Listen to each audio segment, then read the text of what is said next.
avant d'être livré aux flammes du bûcher. Au Népal, comme en Inde, on vit dès sa naissance dans l'intimité de la mort. Celui-ci est un pauvre, peut-être un intouchable. Pour lui, pas de cortège, pas de pleureuse, mais il n'en sera pas moins brûlé selon les règles. Âme sensible, éloignez-vous de ces images. Le toit du monde. Au-delà de ce formidable rideau de neige, c'est le Tibet, c'est la Chine. À ses pieds, le Népal. Ce royaume des neiges, recouvert aux 2/3 d'une épaisse couche éternelle. Avec ses glaciers innombrables où l'Asie entière s'abreuve, et ses géants aux noms prestigieux, l'Everest, l'Annapurna, le Janu, auxquels ceux d'un Hilary, d'un Herzog, d'un Terray sont à jamais associés.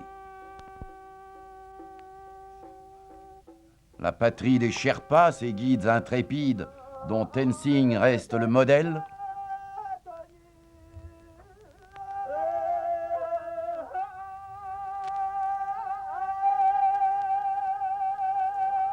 le Népal, où l'Inde a situé l'Olympe de ses dieux, et où voilà un peu plus de 25 siècles naissait le Bouddha. Mais l'âme, le foyer spirituel du pays, c'est la vallée. L'étroite vallée de 25 km de diamètre qu'arrosent 2 rivières également sacrées, la Bagmati et la Bishnumati, et où l'on n'en compte pas moins de 2700 temples et pagodes.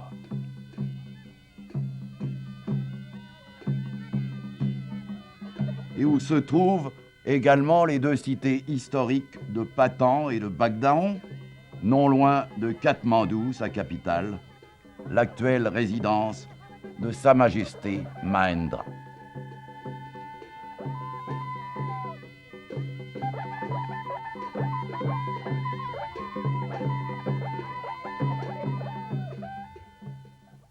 Katmandou, la ville aux 100 pagodes, dont les toits dorés, recouverts de tuiles polychromes, étincellent au soleil. Ces toits à étages, d'une rare élégance, qui inspirèrent, dit-on, ceux des temples chinois.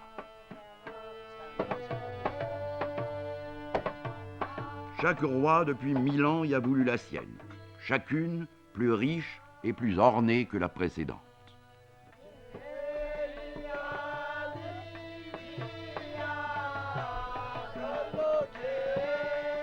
Pas un pouce carré ici qui ne chante un hymne éclatant aux innombrables dieux hindous.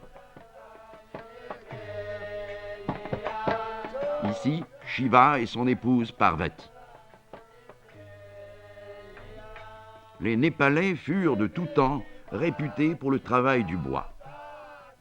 Témoin, ces admirables poutres, ces balcons, ces façades, celle-ci par exemple, taillée, dit-on, dans le bois d'un seul arbre. Une vieille maison typique de Katmandou, une autre.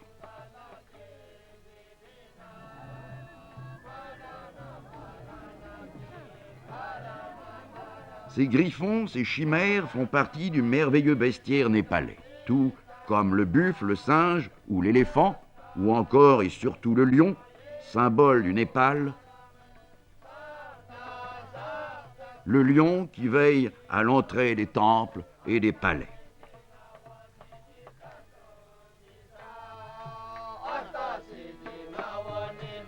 Ici, l'ancien palais royal, que garde aussi le dieu des singes, Hanuman, drapé de pourpre, sous un parasol d'or.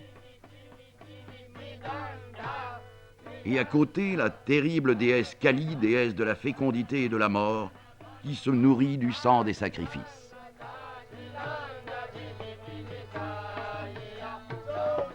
Au Népal, comme en Inde, bien sûr, la vache est sacrée.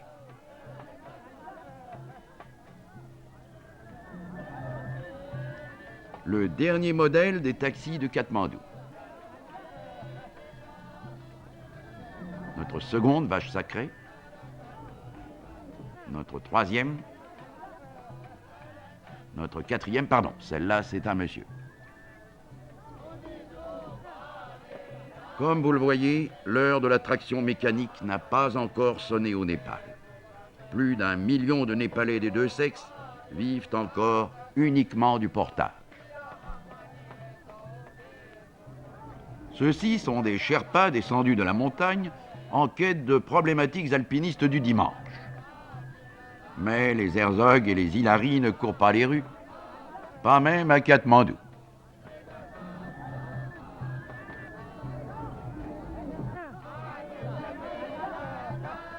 Ceux-là sont les marchands du temple.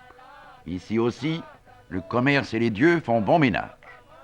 Ces dieux qui sont ici partout, de plein pied avec les choses et les gens de la rue.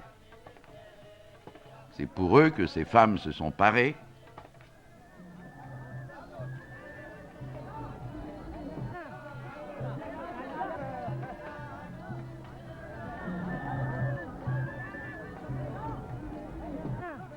Et que celles-ci s'imposent, à la racine du nez, le signe distinctif de leur secte.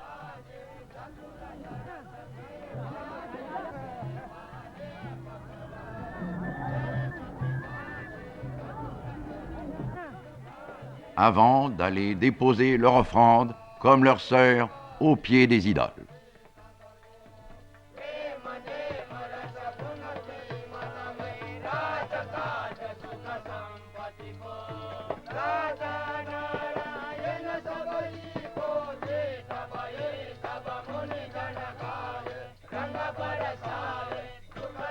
La mort, vieux compagnon de la vie quotidienne. Un temple transformé en école. Ici aussi sévit la crise des locaux scolaires.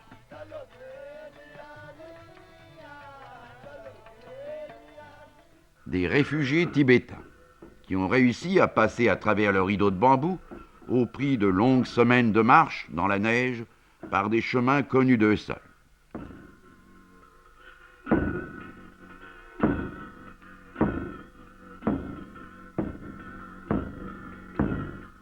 Ils sont comme cela des milliers que la Croix-Rouge internationale et la Croix-Rouge suisse accueillent et s'efforcent de recaser.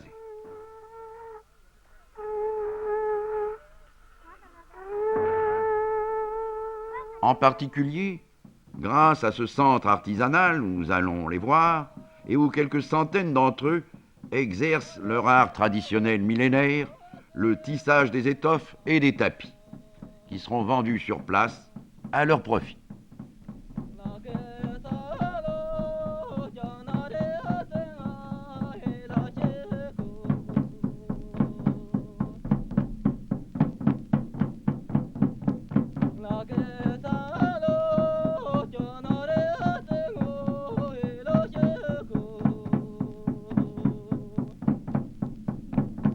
Ce centre possède aussi son école, où les tout-petits s'initient au mystère de l'alphabet européen.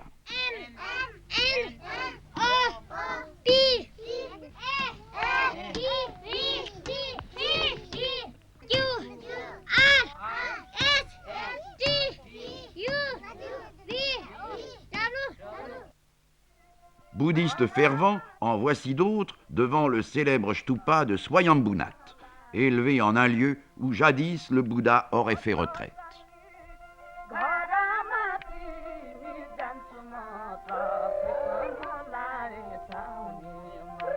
Mais le sanctuaire le plus fameux, c'est Bouddhanath, bâti, dit-on, de son vivant, au dôme couronné de prières flottantes et d'où ses yeux répandent leur lumière aux quatre coins du monde. Avant l'occupation chinoise, des centaines de milliers de Tibétains venaient ici chaque année en pèlerinage. Aujourd'hui, de nombreux réfugiés sont logés dans ces dépendances. Ils sont ici chez eux. Bouddhanath est en effet une enclave tibétaine au Népal. Et sans fin, sous leurs doigts, tournent les moulins à prière levés dans son mur d'enceinte.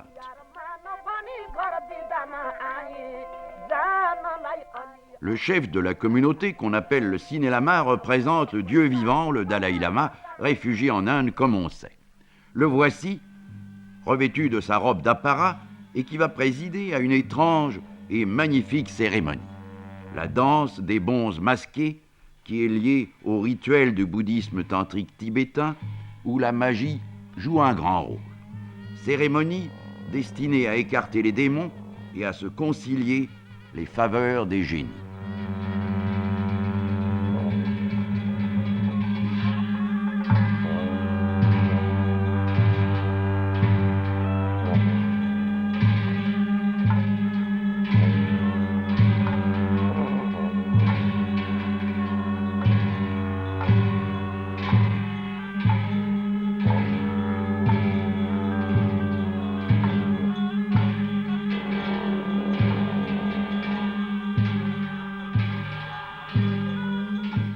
Et sous l'un de ces masques, je l'apprendrai plus tard avec surprise, se dissimule le visage d'un Européen, un Suisse converti au bouddhisme et qui, depuis de longues années, partage la vie des moines tibétains.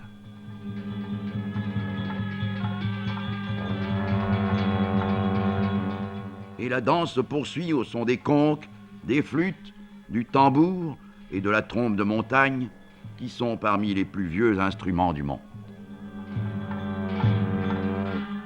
Et ces masques hideux, ces robes éclatantes,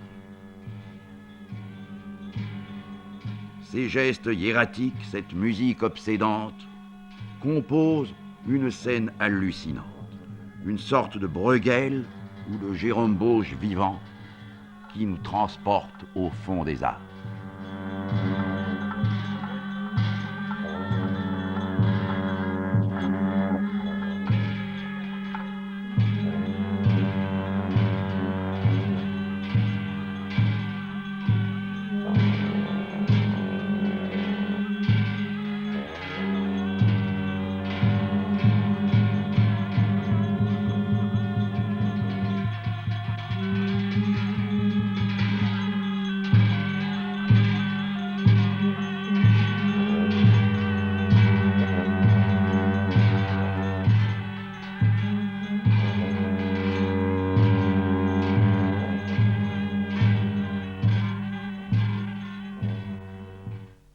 Changement à vue.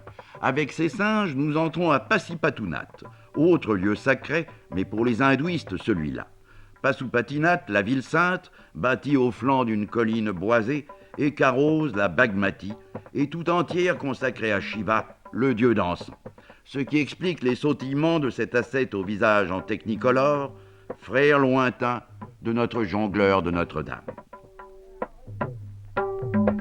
Shiva que l'on révère ici sous la forme symbolique du phallus, le lingam, principe de toute chose. Et à qui sont dédiés aussi d'innombrables temples, de tout style, depuis le néo-grec comme celui-ci.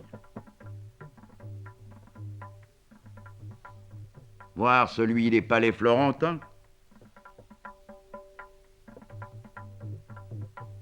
Jusqu'au style hindou le plus pur. Mais aujourd'hui, le dieu du jour, c'est une déesse. C'est la fête de Kali, l'épouse de Shiva, déesse de la fécondité que nous avons déjà vue tout à l'heure, et que l'on célèbre au Népal par de grandes réjouissances et surtout par d'innombrables sacrifices. Depuis l'aube, les fidèles se pressent vers les temples, les bras chargés d'offrandes, le riz, le gâteau de miel, les guirlandes de jasmin, tandis que les prêtres préparent l'autel selon les règles. Avant de l'asperger du sang des victimes, ce sang qui ne va plus cesser de couler jusqu'au soir.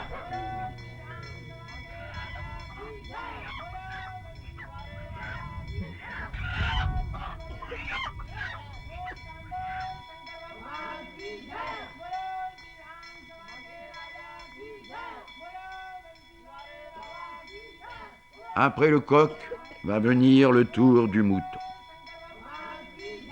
Des moutons, des béliers, des agneaux, qui ce jour-là vont périr par milliers.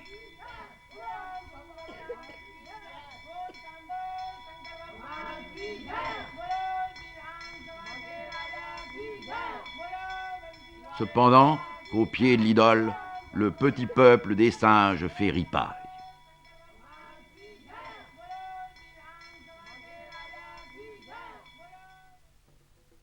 Et qu'à 2 pas de là, une autre cérémonie macabre se prépare. Avec ce mort qui va, comme la tradition l'exige, baigner ses pieds dans la rivière afin de s'y laver de ses souillures.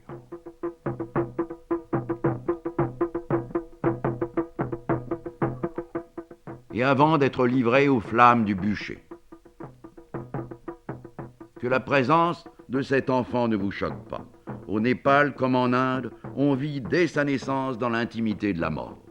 Cette mort, qui n'est ici qu'un passage, à un moment parmi tant d'autres, d'une éternelle transmigration.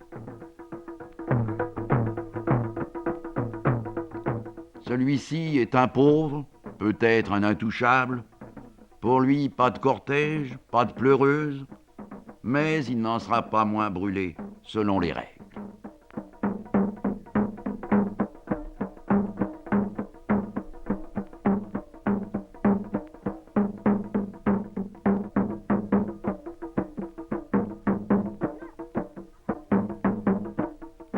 Et le feu, lui, ne fera pas de différence. Âme sensible, éloignez-vous de ces images.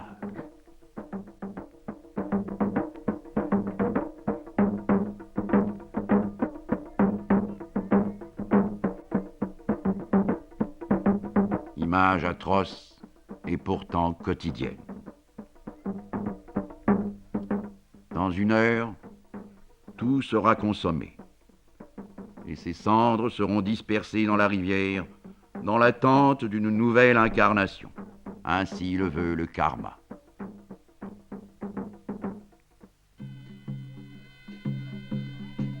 Et cependant, la fête continue. Voici le lourd chariot de bois dans lequel demain on promènera l'idole par les rues. Il est en forme de pagode, alors qu'autrefois, ce sont les pagodes à leur naissance qui imitèrent la forme des chars. Avant de regagner Katmandou, nous allons nous arrêter un instant à Patan. Patan, l'ancienne cité royale, sœur jumelle de Katmandou, mais d'un style plus pur, d'une beauté incomparable. Sur Durbar Square, c'est le même foisonnement de pagodes accumulés durant des siècles par les rois de la dynastie Malla. Ces rois que nous voyons juchés ici sur leurs colonnes en posture d'adorants.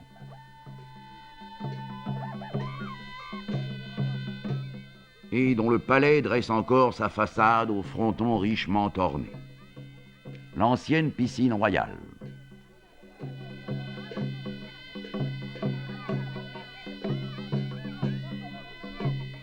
Et ce joyau, la pagode de Taléjou, d'un art plus fouillé et plus précieux encore que celle de Katmandou.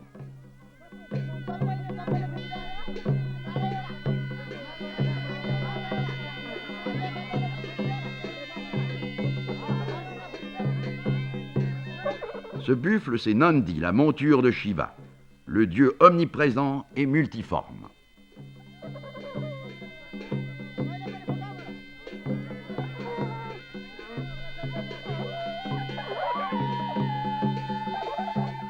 Le temple de Mahabouddha, inspiré de celui de Bodh Gaya en Inde, où le Bouddha reçut l'illumination.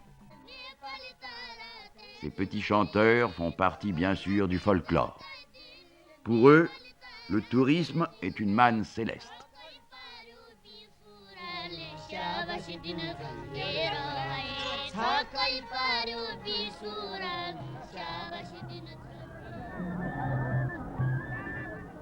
Un dernier regard sur les rues de Patan.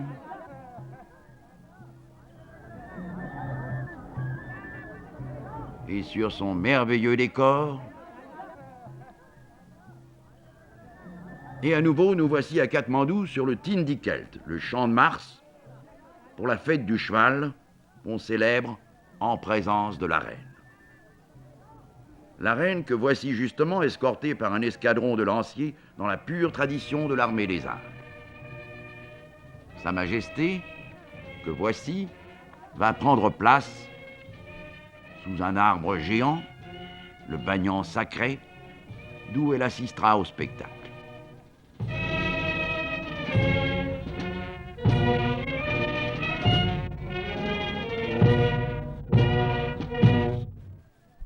Défilés, courses de poneys, jeunesse des écoles, gymnaste, tout le Népal moderne en gestation.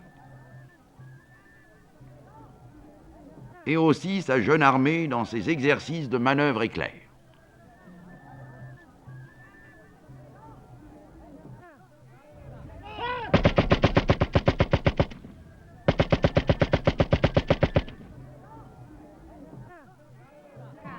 Mais c'est en ville surtout que le véritable spectacle nous attend. En ville où l'on s'écrase dans les rues, sur les places et jusque sur les toits. Les jolis toits de tuiles multicolores du Katmandou.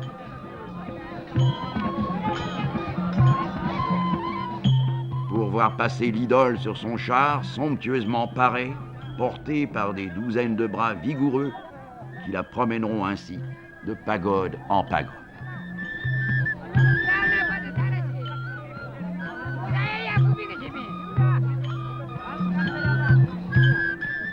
Et ce soir, un peu défraîchie, on la ramènera en grande pompe dans son temple.